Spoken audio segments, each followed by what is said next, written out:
जो लोग मुक्ति की चाह रखते हैं उनके लिए ये आयाम, जिसे हम महाकाल कहते हैं, सबसे ज्यादा महत्वपूर्ण हो जाता है। महाकाल मंदिर ये आपको अस्तित्व की जड़ों से हिला देगा।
शिव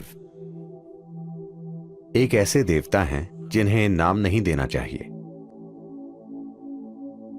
क्योंकि उन्हें नाम देना उन्हें सीमित और छोटा करने जैसा है।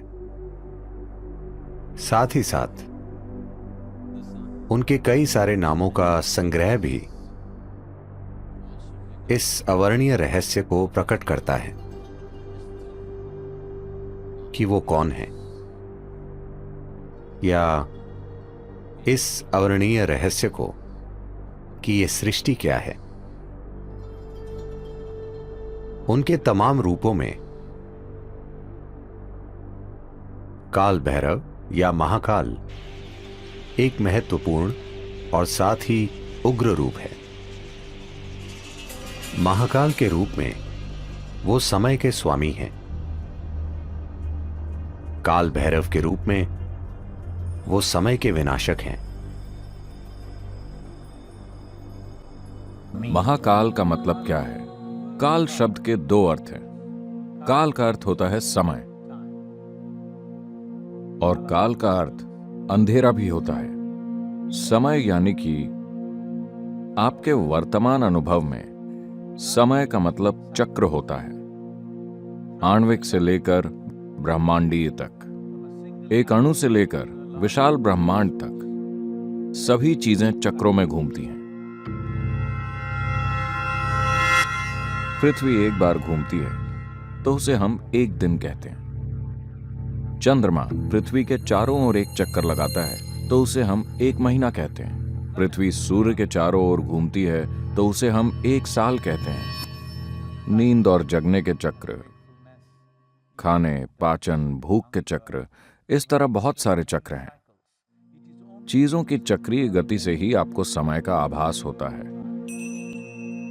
अगर चक्रीय गति नहीं होती, अगर सृष्टि में चक्र नहीं होते, अगर भौतिकता नहीं होती, तो आपको समय का अनुभव नहीं होता। यानी कि समय भौतिक अस्तित्व के जरिए व्यक्त होता है। भौतिक अस्तित्व एक विशाल अनस्तित्व की गोद में घटित हो रहा है, जिसे अंग्रेजी में स्पेस या अंतरिक्ष कहते हैं। यहां हम उसे काल या अंधकार कहते हैं। हम अंतरिक्ष को अंधकार इसीलिए कह रहे हैं क्योंकि अगर आप प्रकाश को देखना चाहते हैं तो या तो आपको प्रकाश के स्रोत को देखना होगा या किसी ऐसी चीज को जो प्रकाश को रोकती हो, वरना आपको प्रकाश का कोई अनुभव नहीं होगा। आप सूर्य और चंद्रमा को देखते हैं। सूर्य प्रकाश का स्रोत है, चंद्रमा प्रकाश को परावर्तित यानी कि रिफ्लेक्ट करता है। बीच में सब अंधकार है, मगर रोशनी गुजर रही है।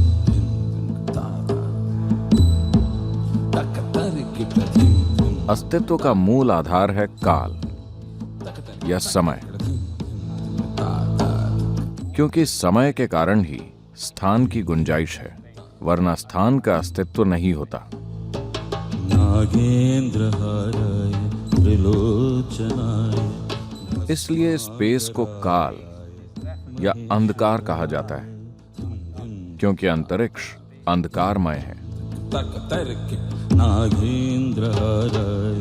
अगर आप समय का अनुभव करते हैं भौतिकता के परे या भौतिकता की सीमाओं से परे, तो ऐसे समय को हम महाकाल कहते हैं।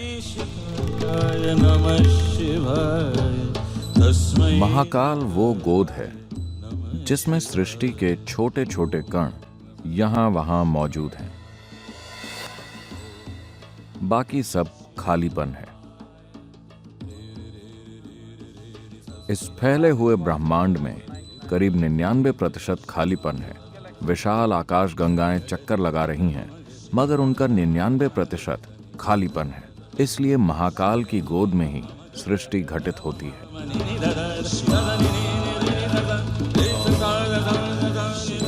अगर आप सृष्टि के सीमित कणों से जुड़े हुए हैं तो आप समय का अनुभव चक्रीय गति के रूप में करते हैं। इस आयाम को संसार कहा जाता है, जिसका अर्थ है चक्रीय गति।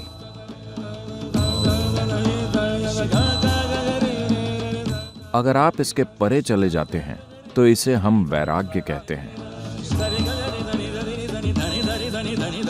यानी कि आप पारदर्शी हो गए हैं। जब आप पारदर्शी होते हैं तो आप रोशनी को नहीं रोकते।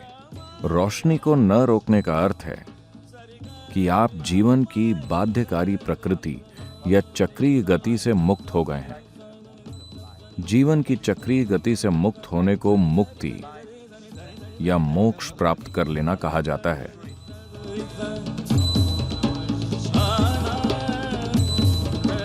इसलिए जो लोग मुक्ति या मोक्ष की इच्छा रखते हैं, उनके लिए यह आयाम, जिसे हम महाकाल कह रहे हैं, बहुत महत्वपूर्ण हो जाता है।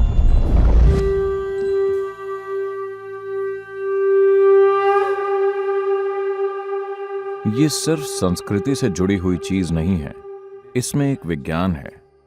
उस कृपा क्षेत्र में होने पर, इस महाकाल रूप की मौजूदगी में जब आप वहां जाते हैं तो सब कुछ खत्म, सब कुछ जलकर राख हो जाता है। इसका अर्थ है कि आप भौतिक से मुक्त हो गए हैं। वो रूप आपको अपनी परम मुक्ति, मोक्ष की ओर ढकेलता है।